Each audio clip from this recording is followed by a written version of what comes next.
क्रांति से सूर्योदय सूर्यास्त कैसे निकालें। आप लोगों को इस पंचांग के माध्यम से सूर्य क्रांति से चरांतर इत्यादि की गणना करके आज बताया जाएगा कि आप सूर्योदय सूर्यास्त का साधन कैसे करेंगे।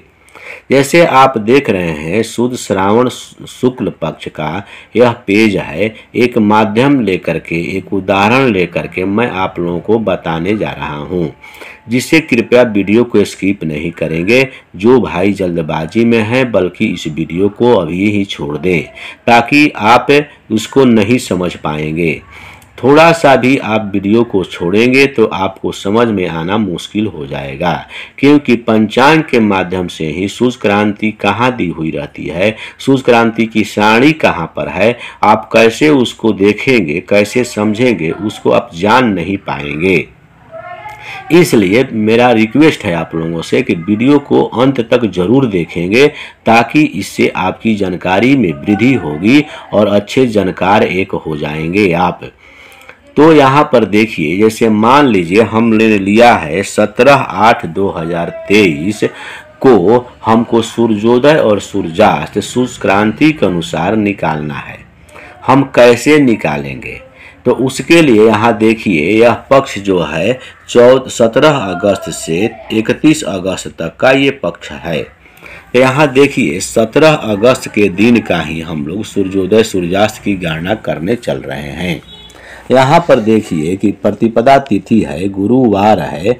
यहाँ पर दिन में 4:05 तक प्रतिपदा तिथि रह रही है। उसके बाद माघा नक्षत्र को देखिए जो रात में 7:46 पर है। इन सब की चर्चा तो पूर्व में भी की जा चुकी है, लेकिन आज जो हम लोग चर्चा कर रहे हैं जैसे सूर्योदय और सूर्यास्त, यहाँ पर देखिए 5:34 है, यहाँ पर 6:26 है, यानी सूर्योदय 5:34 में और सूर्यास्त 6:26 में यहाँ पर स्पष्ट दिया हुआ है। अब आप यहाँ पर देखिए कि यहाँ पर आप अभी तक नहीं समझ पाए होंगे, बहुत से वीडियो तो आपको दिखाया गया होगा, बताया गया होगा, लेकिन क्रांति यहाँ दिया रहता है, क्रांति ऊ रहता है और क्रांति द रहता है। यहाँ पर प्लस या माइनस दोनों रहता है। तो क्रांति उत्तरा का ऊ का मतलब उत्तरा और क्रांति द का मतलब दक्षिणा, यानी दक्षिण भाग। तो यहाँ पर देखिए क्रांति यहाँ पर हम लोग को लेना होता है जब हम लोग चरांतर सारणी से सूर्य और सूर्यास्त का सूर्योदय सूर्यास्त का समय निकालते हैं, तो उसके लिए इस क्रांति को हमको लेना होता है। तो हम लोग एक उदाहरण से सीखने की कोशिश करते हैं कि कैसे इसको समझें विधिवत रूप से। जैसे सूर्य की क्रांति जो है हमारा यहाँ देखिए, यहाँ पर मैं लिख दिया हूँ 17/8/2023 पंचांग से सूर्य क्रांति सूर्योदय सूर्यास्त कैसे निकालें। तो क्रांति उत्तरा 13:41 है, जो मैंने यहाँ से लिया है 13:41। तो 13:41 हमारी क्रांति जो है उत्तरा है। अब आगे देखिए हमको क्या आगे लेना है, हमको जिस शहर का निकालना है, जिस स्थान का, जिसका लोकल टाइम हमको ज्ञात करना है, उस शहर के अक्षांश को हम लोग ले लेंगे। उस अक्षांश को ले करके हम लोग विधिवत रूप से समझ सकते हैं। अब एक बात रह जाती है कि हम लोग अक्षांश ले लेंगे, उसके बाद क्रांति ले लिए, तो क्रांति कहाँ से लिए मैं आपको बता ही दिया। अब हम लोग को चरांतर कहाँ से निकालना होगा और अक्षांश कहाँ से निकालना होगा, उस पर हम लोग ध्यान देते हैं। तो उसको निकालने के लिए हम लोग को इसी पंचांग के पीछे में अंतिम में दिया हुआ रहता है क्रांति के अक्षांश और चरांतर की बातें, जिसे आप नहीं देख पाते हैं। जैसे यहाँ देखिए, यहाँ ऊपर में दिया हुआ है, यहाँ पर देखिए मैं पेज नंबर भी ऋषिकेश पंचांग का दिखा देता हूँ। देखिए 41 पेज नंबर है। 41 पेज नंबर पर आप लोगों को चलना है। जैसे हमने कोई शहर का चयन किया, जैसे मैंने काशी का चयन किया, काशी जो है हमारा वहीं से यह ऋषिकेश पंचांग जो है प्रकाशित होता है। तो काशी, तब काशी का यहाँ से देखिए अक्षांश देखेंगे तो अक्षांश यहाँ पर 25/18 है। तो 25/18 अक्षांश हो गया। अब हमको तो दो चीज़ प्राप्त हो गया, क्रांति प्राप्त हो गया और उसके बाद हम लोगों को अक्षांश भी प्राप्त हो गया। अब हम लोग को चरांतर मिलाना है। तो काशी का अक्षांश 25 और क्रांति हमारा 1341। तो ये एक सारणी बना हुआ रहता है इसी पेज पर, जिसे ऊपर में देखिए यहाँ लिखा हुआ है सावल व पलात्मिका चरांतर सारणी पार्श्वे अक्षांशा और ओबलिक देकर लिखा हुआ है ऊपरी कर्तांशा। अर्थात यहाँ पर स्पष्ट हो गया कि हमको अक्षांश की सारणी इधर से नीचे की देखना है पार्श्वे, और ऊपर जो है यह हमको क्रांति देखना है।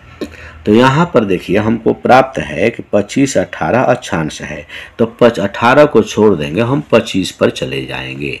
तो जब 25 पर यहाँ जाएंगे हमको क्रांति प्राप्त है 1341। तो 25 और इधर में क्रांति हमको 1341 को छोड़ देंगे, 13 से मिलाएंगे। तो 13 की सारणी में हमने इधर से चला और इधर से 25 की सारणी में इधर से मैंने चला। तो यहाँ पर 052 हमको प्राप्त हो रहा है। तो जब हमको 052 प्राप्त हुआ, इसी पर गणना हमको करना होता है। तो जब हम इसको गणना करते हैं तो इसको विस्तृत रूप से और भी देखना होता है। जैसे यहाँ पर हम लोगों ने 052 लिया, तो उसके आगे कितना है और उसके नीचे में कितना है, यानी आगे का मतलब चर कितना है और यहाँ पर अक्षांश, अगला अक्षांश कितना है, ये हम लोगों को नोट करना होता है। तो आगे वाला 056 और नीचे वाला जो हुआ अक्षांश वह 159 है। यहाँ पर देखिए 056, जैसे नीचे का चर जो हुआ 159 और आगे का चर जो हुआ 056। तो नियम है कि 056 में हम 052 जो हमको चरांतर प्राप्त हुआ है उसमें हम घटाएंगे तो 14 प्राप्त हुआ। उसी प्रकार नीचे वाला जो अक्षांश है, अगला अक्षांश आगे वाला, तो उसको हम लोग 159 में हम लोग 052 को फिर चरांतर को घटाएंगे तो 07 हुआ। अब यहाँ पर नियम है कि जितना अक्षांश है उतना अक्षांश यानी 25 18 में 14 और 04 और 07 को जोड़ेंगे तो 25 29 हमको प्राप्त हो गया। अब यहाँ पर जब 25 29 प्राप्त हुआ तो नियम है कि हमको जितना प्राप्त होगा उसमें 6 जोड़ेंगे, यानी 6 यहाँ पर लिख देंगे। तो 6 लिखेंगे तो 6 25 और 29 प्राप्त हमको हुआ, अर्थात 6:25 पर वहाँ पर सूर्यास्त उस दिन यानी 17 तारीख को 17/8/2023 को 6:25 पर सूर्यास्त होगा। ये स्पष्ट हो गया। अब आगे हम लोग बढ़ते हैं कि सूर्योदय कब होगा।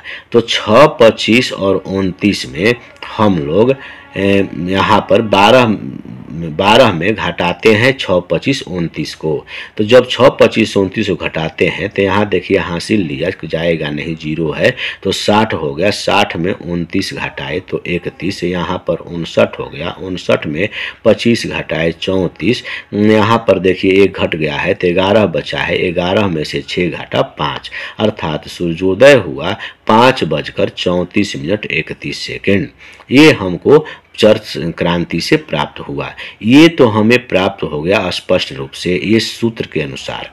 लेकिन एक नई विधि है जिस विधि को हम आप लोगों के सामने उसको भी रखते हैं, जो कैलकुलेटर से भी आप आसानी से कर सकते हैं, जो कैलकुलेटर में आप लोगों को विधिवत रूप से दिखाया जाता है, जिसे जोड़ करके समझ सकते हैं।